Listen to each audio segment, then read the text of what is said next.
If you need to reset your Google Drive password, follow these simple steps to regain access to your account. This guide will walk you through the process. Step 1. Go to the Google Sign-In page. Open your web browser and navigate to the Google Sign-In page. Click on Forgot Password, located below the password entry field. Step 2. Enter your email address. Type in the email address associated with your Google Drive account. Make sure it is correct, then click Next to proceed. Step 3. Verify your identity.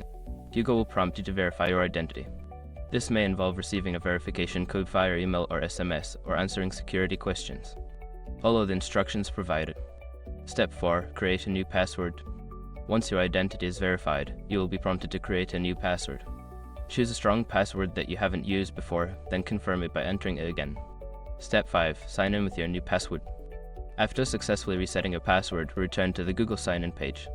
Enter your email address and the new password to access your Google Drive account. Now you can easily access your Google Drive with your new password. Remember to keep your password secure and consider enabling two-factor authentication for added security.